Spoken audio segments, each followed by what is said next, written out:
So the other thing we can do, and let me reset my workspace here because this is driving me a little crazy.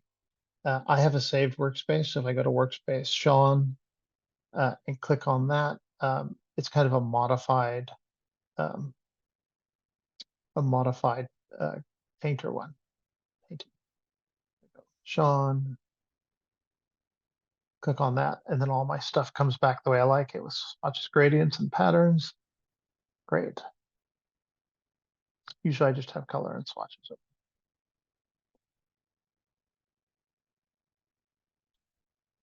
And then this is all docked up here. If I go more properties, then they show up there. They go. I have brushes and brush settings.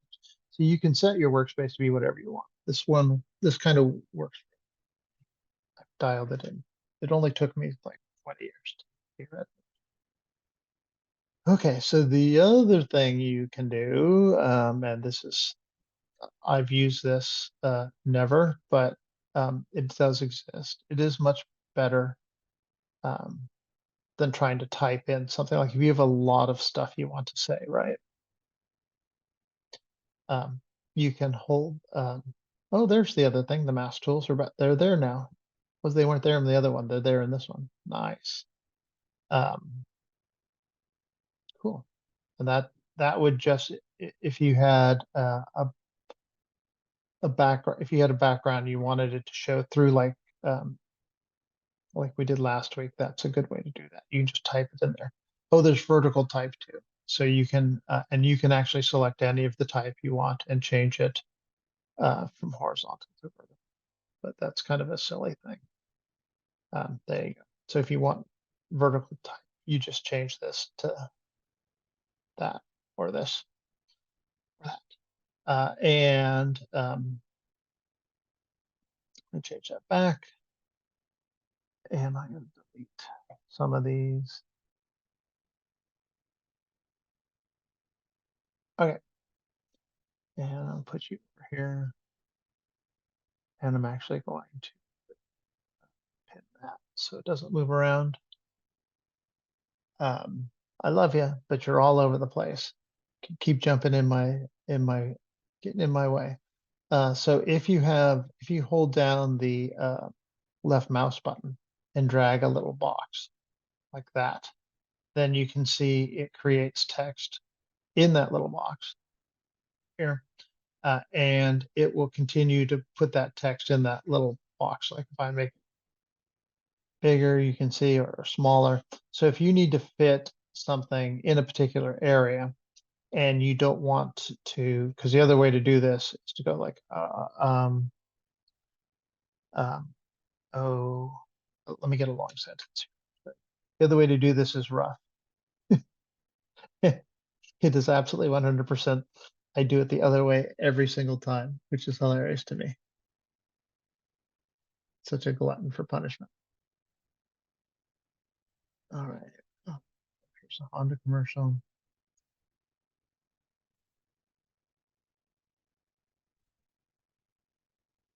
So this is this way. Hold on a sec. I'll get back to that in a second. If you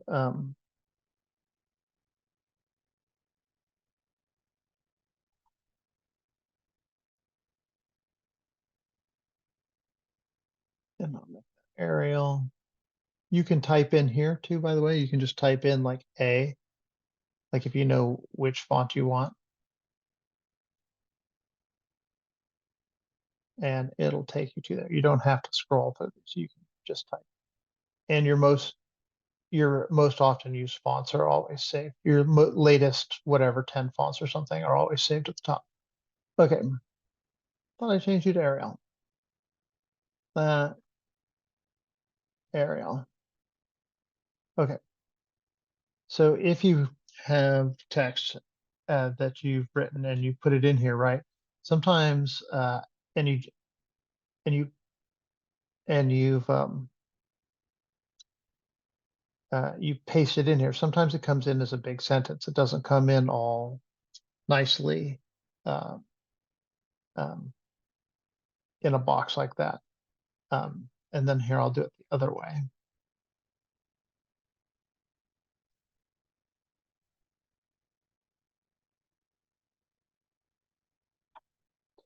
and you can see that that giant sentence comes in a nice little box, and then I can move that box over here and shrink it. If you, it's kind of a webby sort of feature. So if you want the text to be smaller, you do need to reduce it here, but then you can squish it uh, to the size you want. And then in order to do the same thing using the just drop and play, right, I have to come in here and hit enter to bring it onto a second line. And then this back, there's a whole lot of like manual stuff you do. Enter. I can't even see what I'm marking. Enter. Enter.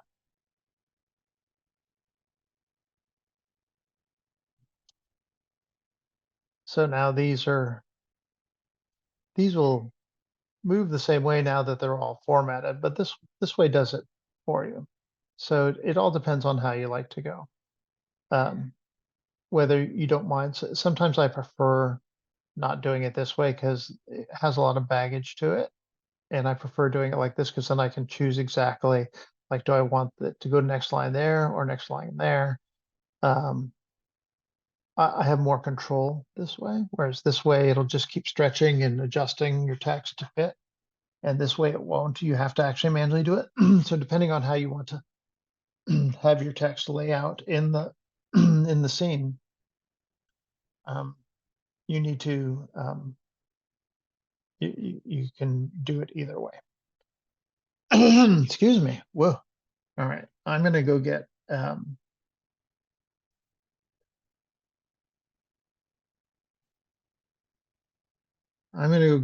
some water because I'm dying here. So hold on a second.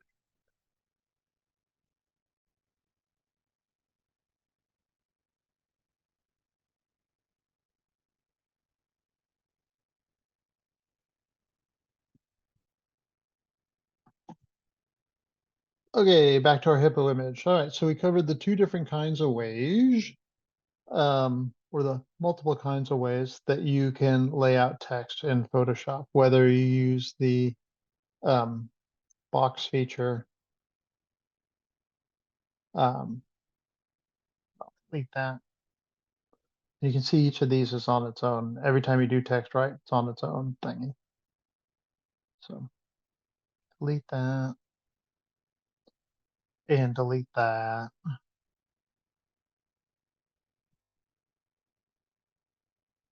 And we are stuck with Hippo's rule. Nice. Um, so now you kind of know how to get fonts, how to create text, how to get the text onto your things.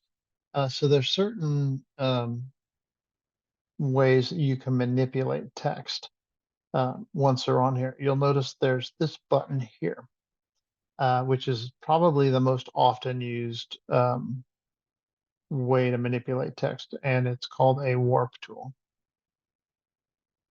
Uh, and this will allow us to choose like arc, right?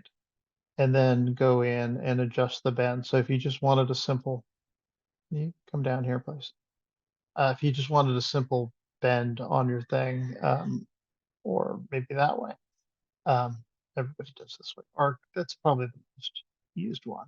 And I'll just run through them all, and you can see that um, you can adjust them in all sorts of ways to get them to look however you want. That almost looks like it's on the side of a barrel. However, um, there is a distortion tool for putting it on the side of a barrel, so you don't have to do that. Arc and bulge and shell lower. Shell's a weird one.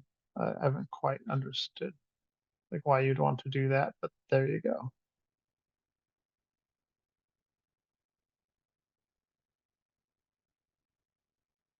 I think somebody flag. I use flag sometimes, not nearly to that extent. Like if I'm doing uh, uh like cola, soft drinks and stuff.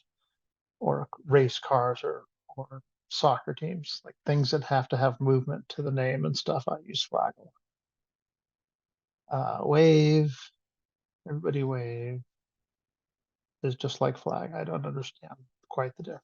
I think it breaks it up. This might be a hard font to see stuff into. Fish is just shell on the side. Don't give me that crap. Rise is also, it's just got an anchor, it's just anchored. So it's really just flag with an anchor point. You could literally just move it anyways, down or something. Fish eye, of course, does that. You guys are photographers. You know all about fish eye. Come back. Squeeze, here's inflate, and squeeze, and twist. Twist is kind of a fun one. It really does twist it quite a bit.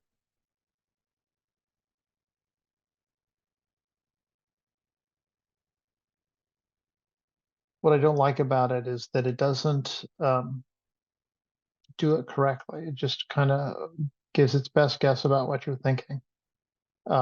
Honestly, if I'm going to do twist, right, I come up here to filters and go, it's like stylize or distort or something, and that they have a much better twist in there. But as you can see, text, right?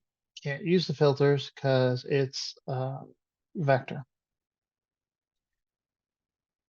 So let's change this Creepy Frank stuff, right, to Arial or Calibre, like a totally normal one. And you'll notice, so this is a fairly high resolution image. If I zoom in, right, it maintains the best it can for this image size. But if I were to create a new image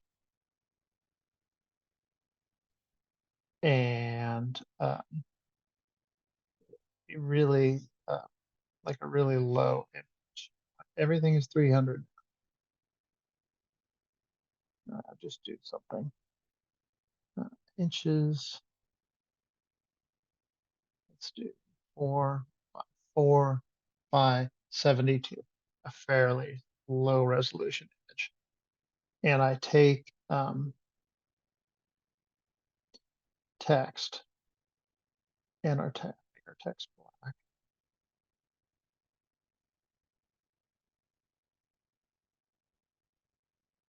Right? And we go in and look at it. Zoom way the heck in. It's doing its best it can. That is how many pixels we get to play with. But it does an okay job. If I were to duplicate that and bring it down, you see, oh, these pink guides here help you align. So as I move this around the page, you can see they align top and bottom of where the words are. So if I had multiple words on the same line, it would do the same thing so that I could put them. You can kind of see it doing it there, right? So give me a little more real estate.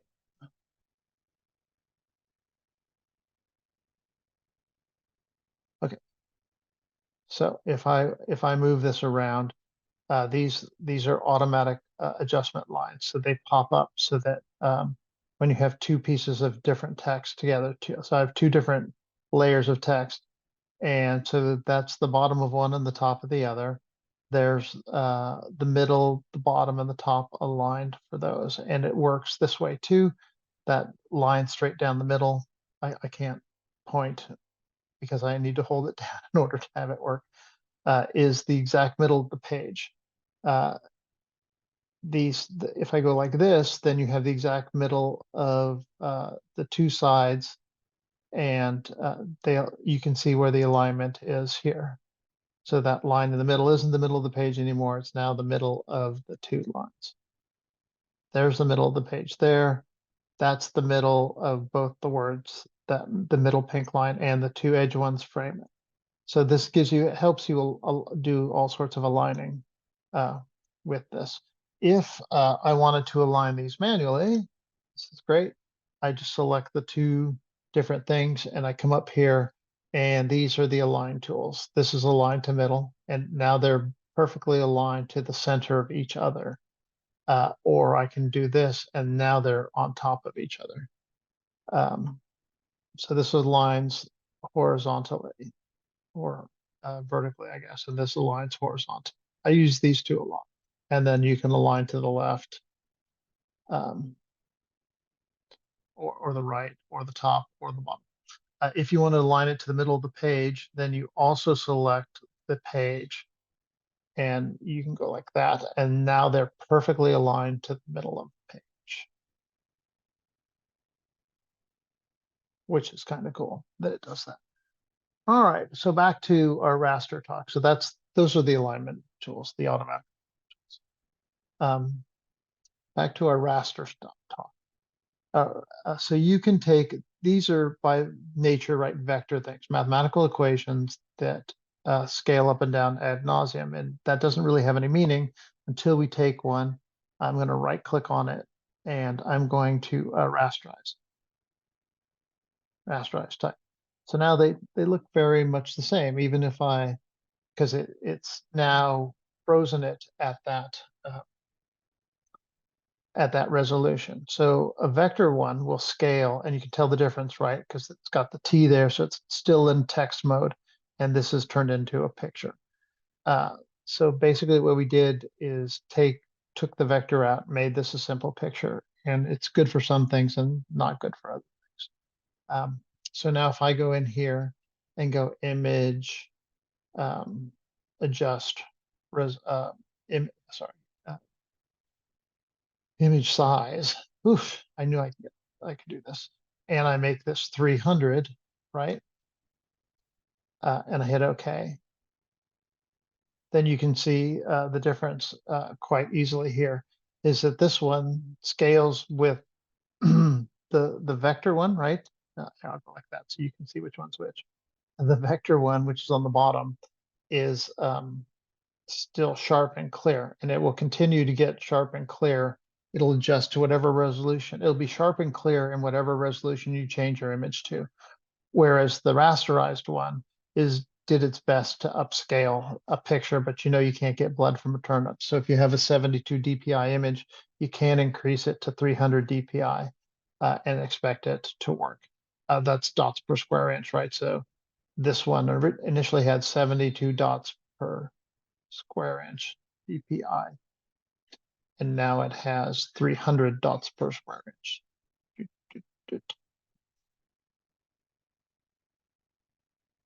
And if I go to image size, you can see I've changed it from 72 to 300, and it changed it from whatever it was. So changing size and stuff. If you want to make these, if I were to make it different sizes, I would have unclick the chain command. But we're not talking about image size today. We're talking about this. But in order to show you the difference between what a vector text looks like and a rasterized text looks like, that's it. So if you're going to be upscaling or downscaling your image at all, you want to leave your text in vector format, not in rasterized. If you're at a final resolution and you want to do some funky stuff to your text, go ahead and rasterize it because it won't go up anymore. But like if you're working at 2000 by 2000 pixels or something like a big, huge image, then it won't really matter so much. Okay, so that's why you use vector as opposed to raster, is that it keeps its resolution when you scale it up or down. Boop. Back to our hippos. Great. Any questions? No, you guys are great. It's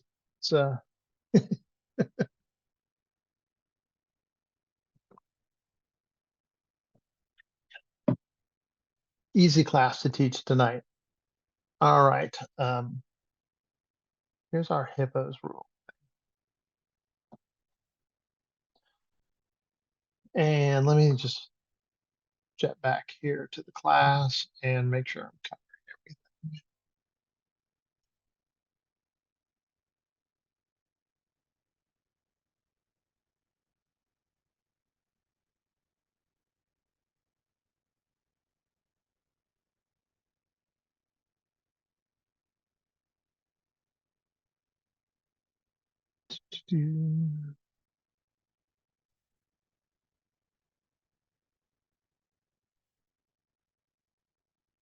Come on. Oh, the portal sign. Yeah. Hold on. One moment, please.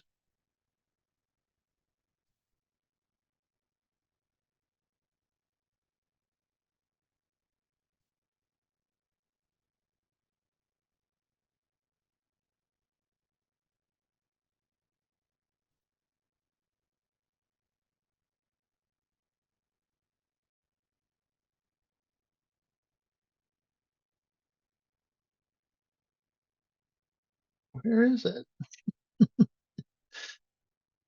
Got so much weird stuff going on. All right. Let me find this. Hey, give it back. It's for some reason it's hiding my class somewhere. Let me stop sharing. Now will you give me my class back?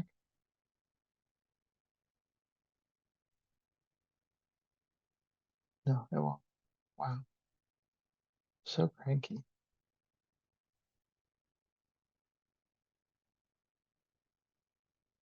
All right.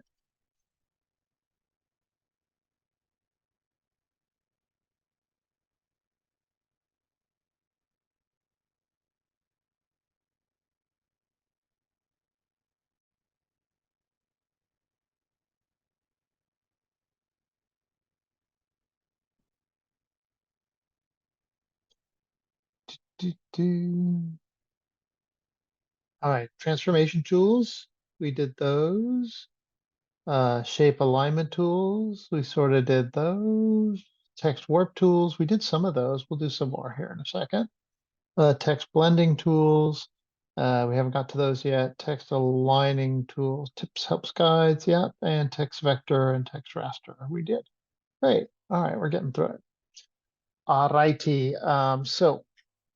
Just like anything, right? If you right click on the layer, like any layer, you can modify whatever's in that layer by using the blending options, right? And the blending options do general things to all sorts of whatever you have. It could be a picture of this hippo, or it could be text. It doesn't really matter. These things are universal as to what they do, and if I click on them, I think they show up on text better than most things. So if I click on bevel and emboss, you can kind of see it. It does its best to try and make it look like it's actually coming out, or it could be an inner bevel or a pillow emboss. And you can adjust, like it's kind of giving you a fake 3D, right? It's giving you a highlight, and you can change the highlight, move it around a little bit here. You have all these options. I don't use that one too much because it doesn't work very well. So every once in a while, like doing a belt buckle or something. Stroke, I use all the time for different stuff. So you'll see if I change this to bright red, it puts a nice stroke around that. And I'm used to working in, usually when I'm doing this kind of layout, I'm used to working in Illustrator. And Illustrator has much better tools for doing strokes and things like that. In fact, if you want two outlines on your text, you have to kind of cheat. You have to put on the stroke, and then you can put on an outer glow, right? And generally, if I make the outer glow bigger, make it white or something so you can see.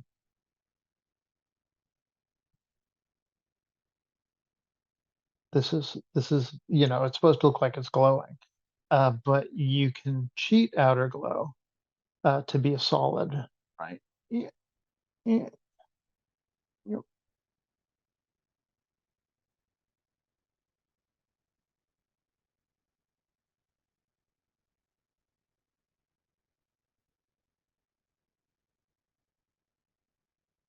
There we go.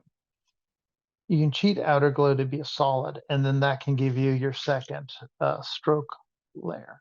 And this, has infinite options for color.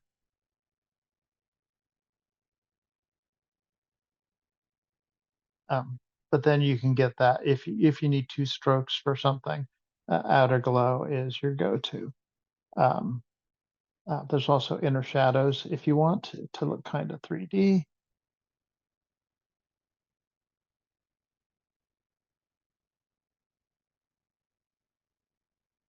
Up opacity, you can kind of change the directionality of it, reduce the size,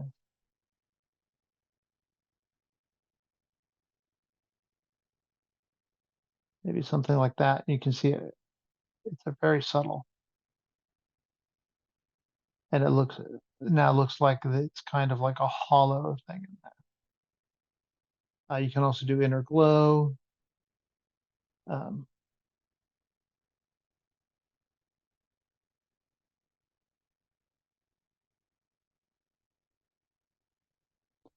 which is just the same as the outer glow. You can actually create another stroke inside. So if you want three stroke there, but then you're just going crazy. And then there's all these other weird buttons like satin, which makes it look like satin. And you can do a color overlay, um, which just overrides whatever colors you have going on there. And that you can, have it work on the same things as these here, the different kind of blend modes.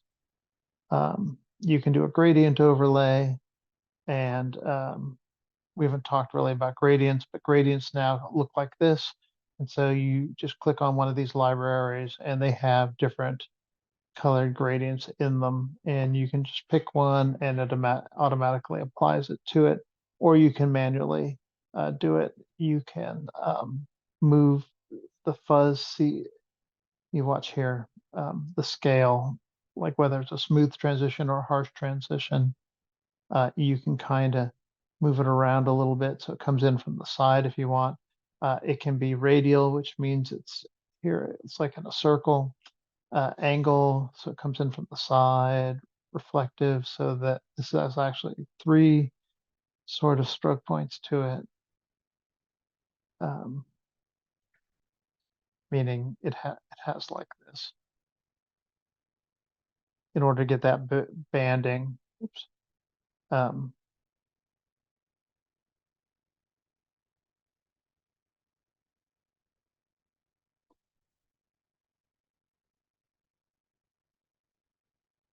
in order to get that banding like that, you need more points on your thing. And in order to get to this, you double click here and then you can make your own. In order to add things to your to your ramp, your gradient, you just click on underneath this bar, and these are sliders that allow you to do the scale bit. Or you can just pull these off like this, and they go away. Neat, huh? And then here's all the different colors and stuff in the library. And you can see them here too.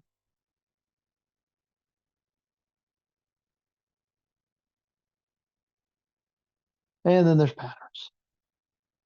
And patterns are the exact same thing. Here's all the different patterns that come with it. You can go to Adobe Stock and buy new patterns. Um, and I have patterns here. Select this.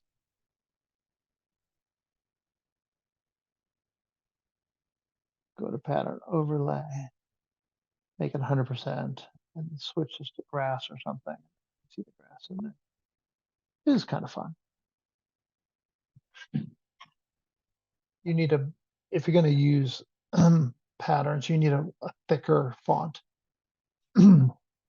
And there are better ways to do it than these pre-made patterns are kind of silly. If you lose your thing, you can always go back here to this and do blending options, or you can double click on effects here and it'll open up the blending options again. So that. And of course, there's drop shadow, which we probably won't be able to see very well. There you can kind of see it.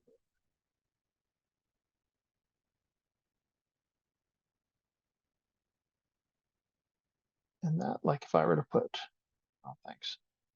Actually, I didn't know you could move it manually. Um, that's pretty cool. So if I put this over the hippo, then you can see there the drop shadows happen. And we can go in and monkey with it, monkey with the opacity or where it's coming from or the distance.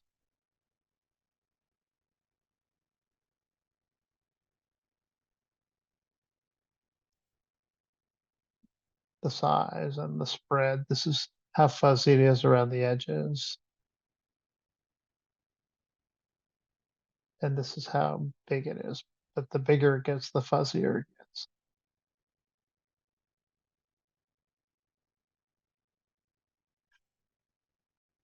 And of course, you can change the color.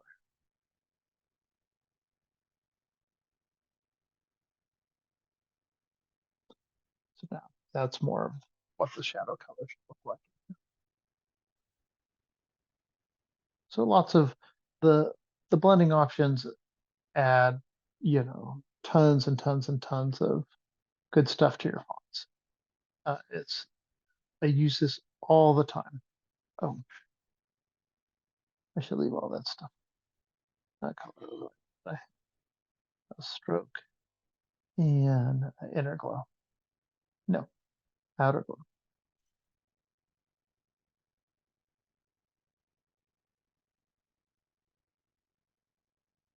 Not inner glow. Okay. And just for now, I'm gonna get rid of shadow. We can come back and do that in a second.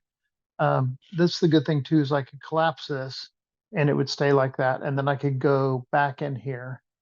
Like here, I'll duplicate it. If you ever want to do some experimentation, just duplicate your layer. And then I'm actually going to create another layer, put it here. I'm going to combine this layer, which has all this stuff on it, with this layer here. And you can see all that stuff, all that stuff is living in that. This is no longer a vector object, but all that blending stuff is now part of this. And the hilarious part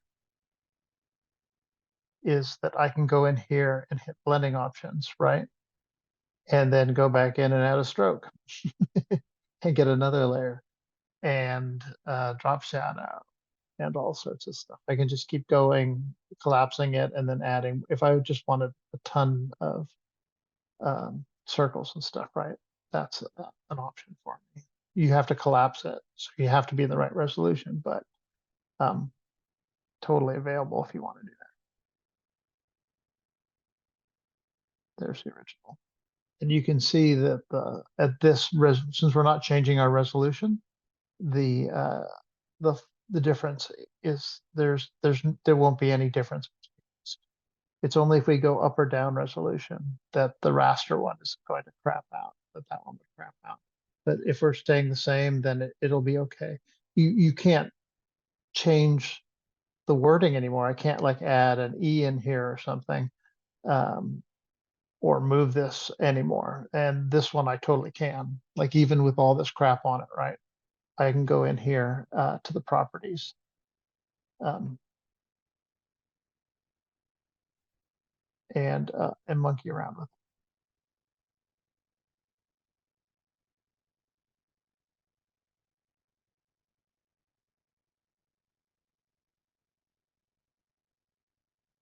it. And all that stuff just moves with it, right? It still has all the outline, has all the blending options in the effect in here, it's still attached to it. but I'm now adjusting the font, and since all this stuff is attached, each of those effects is attached to its own individual letter. Um, it moves with it, so you can do that kind of stuff if you um, need to. All right. Mhm. Now, what did I forget to teach you guys? Transformation tools, check. Shape alignment tools, check. Warp tools, checkish. So these are technically the warp tools here, but there's a whole other set of warp tools. So um, once you've rasterized your thing, right, it becomes an image. Then you have at your disposal all of the image-based things. So go edit, transform. And for instance, I can use perspective or warp. Warp is a great one, right? Because it allows me to grab these handles and kind of stretch stuff over. So sometimes when I'm really, I'm obviously distorting and I can kind of move it within this. It's kind of like each one of these little squares in here owns a little bit of this picture. And as I move it around, it's got soft selection. It's kind of like it's made in Jello or something. And as I move the Jello, it's like painted on top of Jello. And as I move it around, the Jello moves with it. And all these things have these things are called vector handles, which allow you to move these things that go across here are vectors. So basically, it's taken this image and attached it to a vector shape, and it's allowing me to manipulate it. And then when I'm done, I just hit enter, and then we have that, which isn't great for a lot of stuff, but for sometimes it works okay. So there are a whole bunch of the warp tools. If I select that,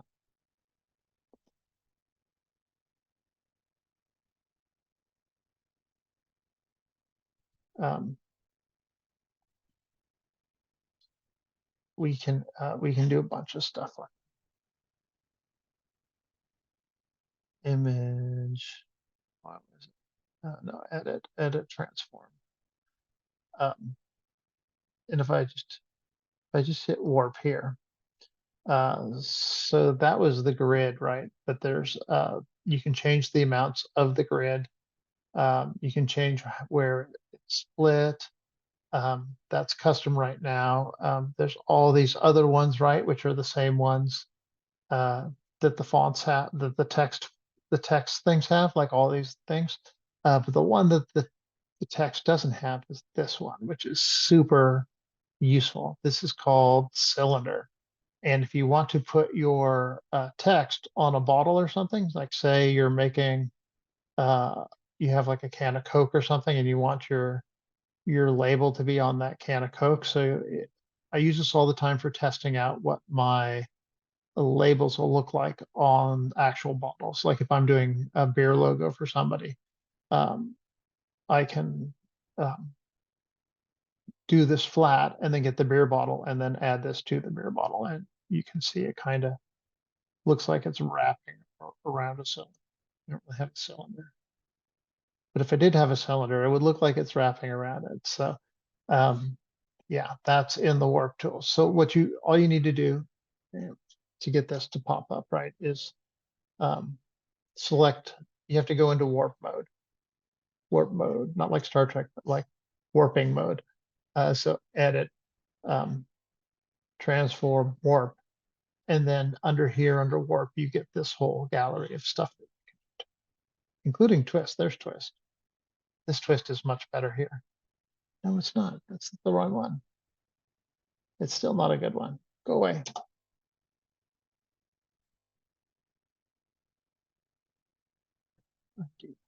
Stop twisting my stuff. So once it's rasterized, you can do a whole bunch of stuff. There's also all the filters, right? And if I go in here to stylize, pixelate, noise, distort. There's distort, twirl, I guess is the one. Twirl looks like this.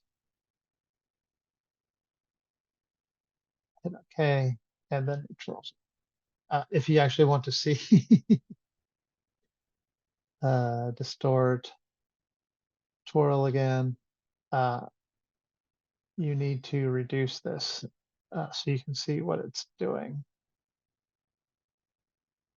And if you want to use the twirl button, it's best to do it on where right now I have a lot of room around the image, right? There's like way too much. That's funny. There's way too much. This thing here, the twirl is applying it to this entire thing. So this hippo rules is only getting a little bit of that twirl. It's like just catching the edge of it because the twirl happens here and goes out.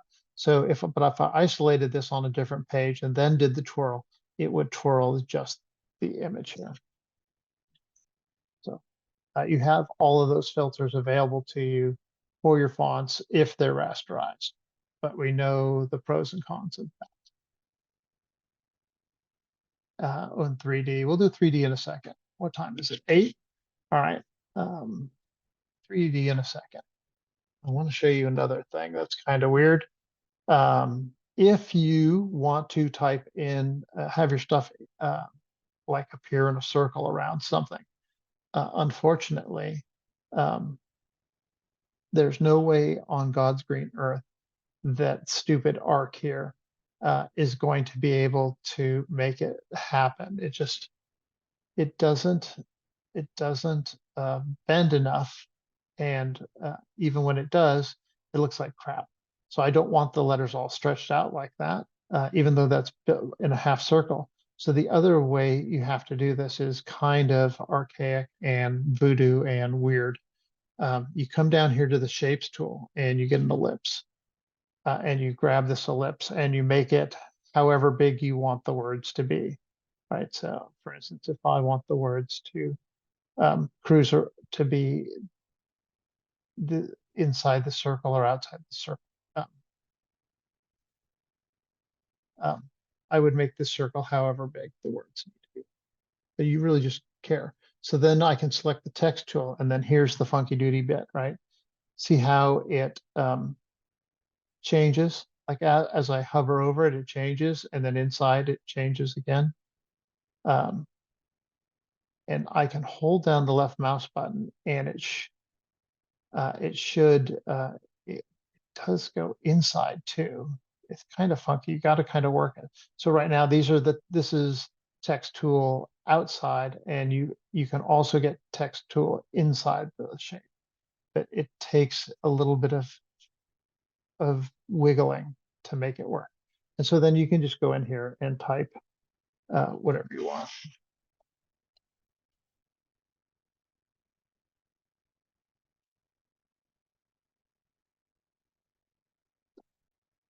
Right, and then that can go anywhere.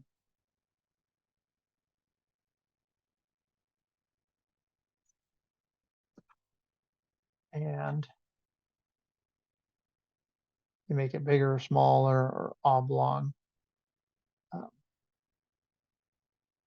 You can change the size of the font up here.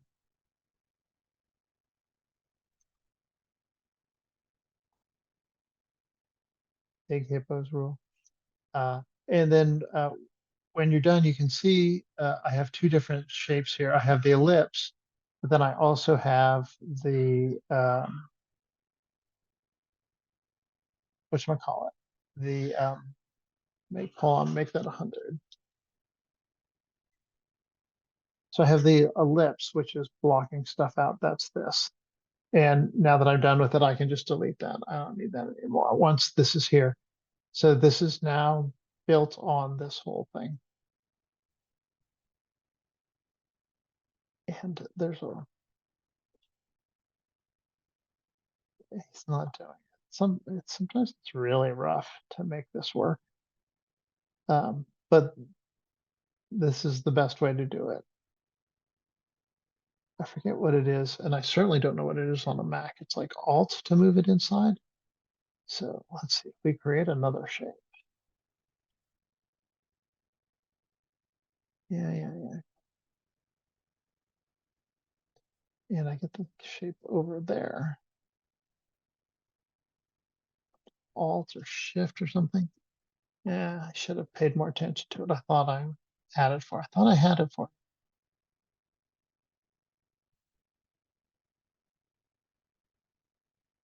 It's just like a little pole. I have such a hard time making this work. It's not very good. But if you want to, at least you know the right road to go down. Yeah,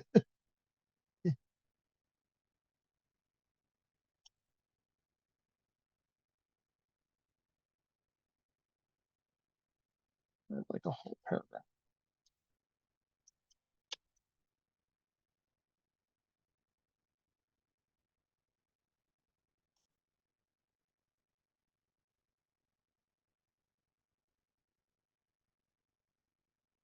Let's delete that. Keep that.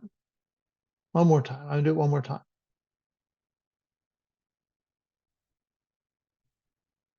No, that just made a box. This is kind of cool because that box now, right? Um, it did that box within the circle. That's not what we want. With the ellipse selected,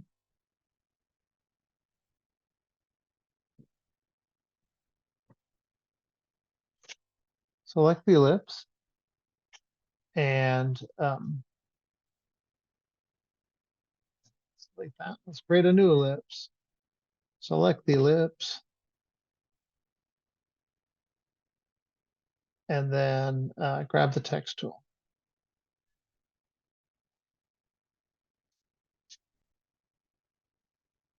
That's on top. There it is.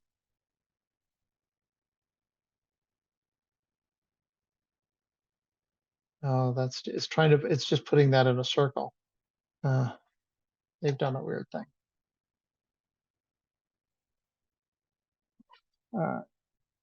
Delete that. Last time, I promise.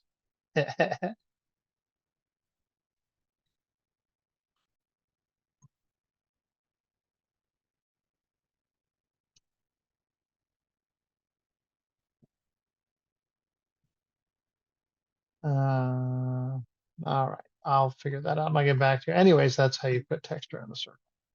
That was what I main wanted to show you, but you can also put it inside the circle or have it be the other direction. It's just a little harder. It's a little more of the same thing. And it's really kind of like just moving the text, the button around and holding like.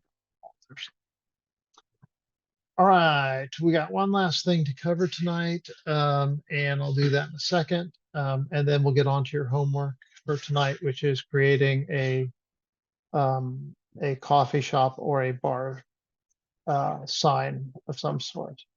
I have one in here. All right, I'll be right back.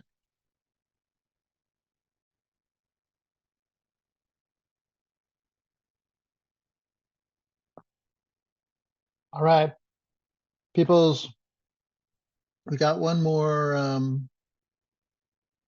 thing to do, and then we're gonna talk about the homework. So the last thing I want to show you, I don't need, well, I'll leave the HIPAA one, is how to take your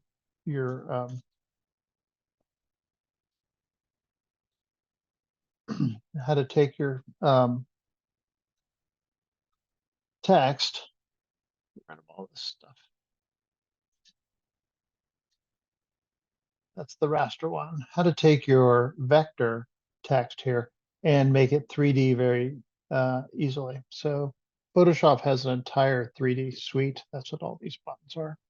And the way that you change your vector text into 3D text is you come up here, there's all these different things under the 3D stuff. And uh, right now, all we're going to talk about, talk about is this one here, new 3D extrusion from selected layer. So you hit this button and go, yeah, and it pops you into 3D mode. You see we have a new tab here, and it has all these different bits here. All of these are representative of, um, excuse me, of the text. And if I zoom in here, now I can go back into layers if I want. Like I can turn off the hippos, and we can see this text. Um, um, I can change what the extrusion depth is using these tools here. I can move it around. These tools here. This one is orbit. This is kind of a fun one. So this is a true 3D object, right? I can spin this in 3D space, but it's made from the 2D text. It's extruded from the 2D text, and any fonts will do this.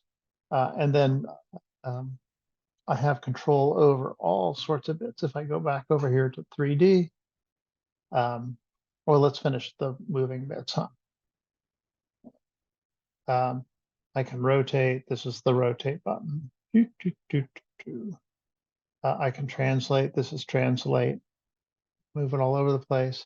This is depth, so I can bring it closer or further away. I think that just really makes it bigger or smaller. And this is scale, which makes it actually bigger or smaller, but doesn't translate. I think these two do the same thing secretly. Cool.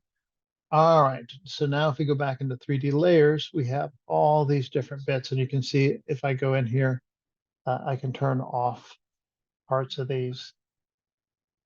Things disappear. These are the materials on all the different bits here. And this is the camera view, and here's the light. You can adjust the light, make it hotter or cooler, because now we're in a 3D thing. I can adjust the AO of the ambient occlusion of or the softness. I can move the light around.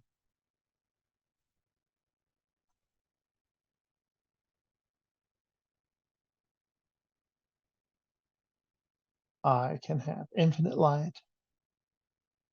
I can move the light around. I can have a spotlight. There's a spotlight.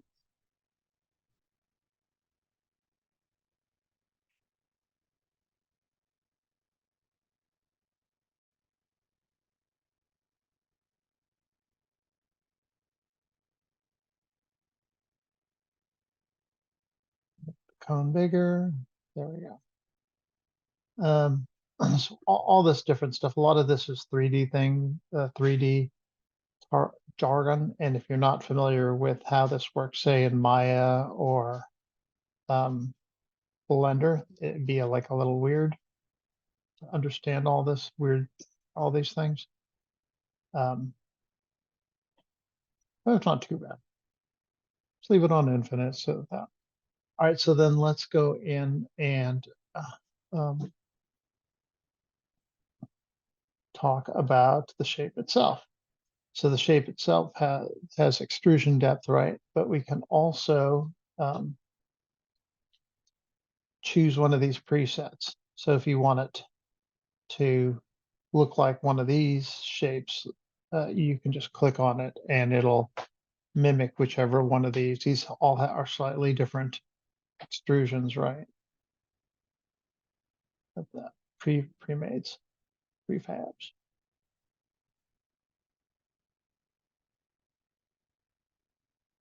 Weird stuff. Or just the normal.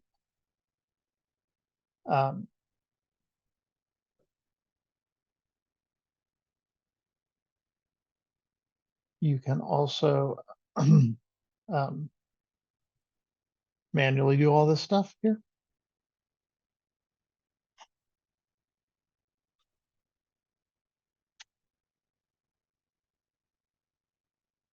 You can also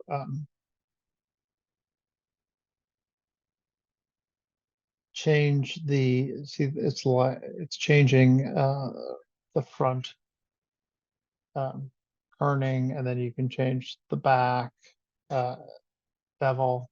This is the bevel, the flat bits there. Choose what the angle is, how much it is. Now it's doing it all in the back. I'll do the front and the back together so you can see what's, there you go. Strength of it.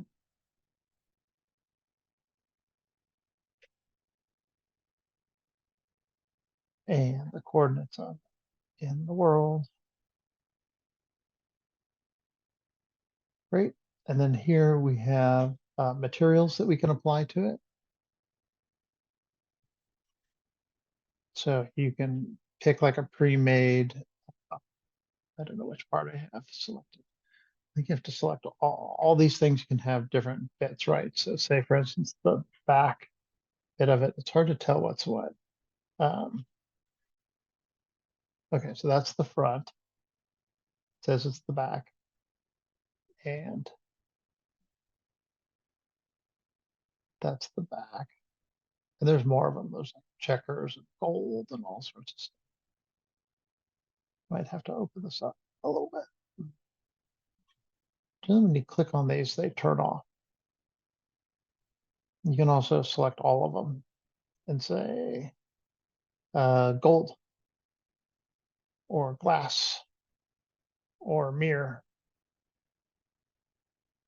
or brick or blue or rock.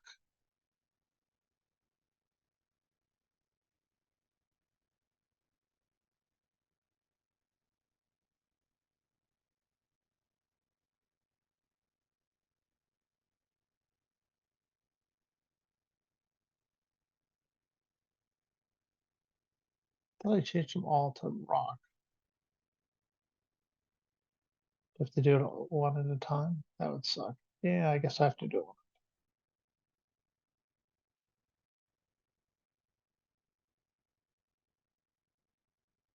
So each one of these is representation of the front, the back, the side, the bevel. It's all one of the pieces here. And I'm just going through right now and changing them all to this shiny black.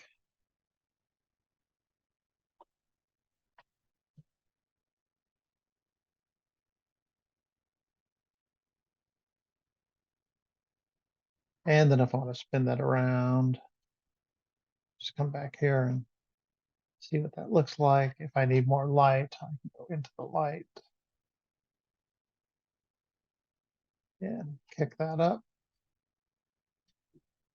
Change the color of the light.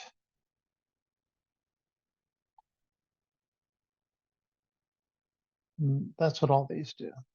Textures, actual mesh, and this one is overall layer information. So when you're done with that, you can go back to your layers here, right? And go, great. And now this acts just like a regular thing. I can bring in my hippo thing and this just sits on top of it. And I can move it all around within this world if I want to. And this really saves a lot of time. So, you know, trying to replicate this using 2D technology and Photoshop would have taken a little bit of time to do. You would have had to create the shapes and, you know, paint all that stuff in. But this makes the 3D bit makes it a lot easier.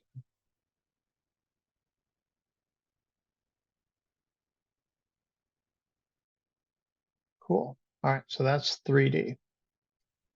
And it only works with vector shapes. So if you can do other things in 3D, like I can create a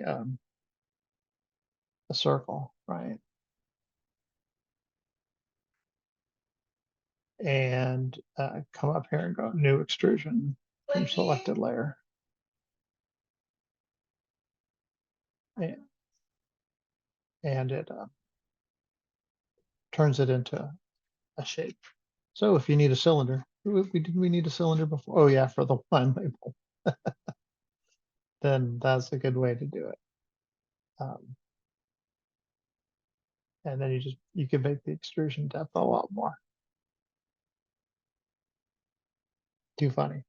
All right, that's 3D. It needs a lot. That's enough to get you started in 3D anyways. We could do an entire class in Photoshop 3D stuff. There's all sorts of weird things. There's also um, materials and things that you can bring in, painting, textures, um, getting stuff ready for 3D printing, all sorts of weird things. Um, the filter, there's a whole 3D section. Yeah, it's definitely, they're going a little deep with the 3D parts.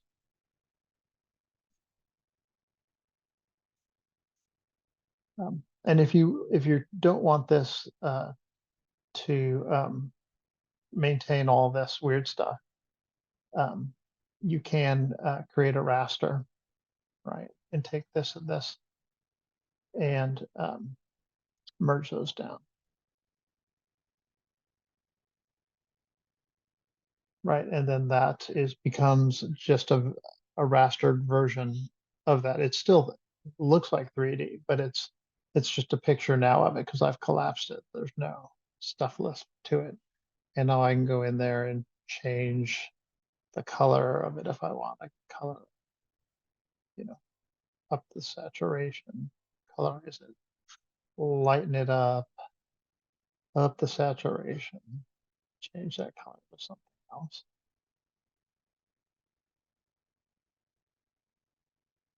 And it's got the perfect 3D thing. Same with this thing. If I don't want this extruded and stuff, right, I just need to create another layer, empty layer, select those two layers, come up here and go merge layers, and then this becomes an object, not no longer a 3D thing. I can't spin it in 3D space anymore, but it looks like a 3D object because of the way it's rendered.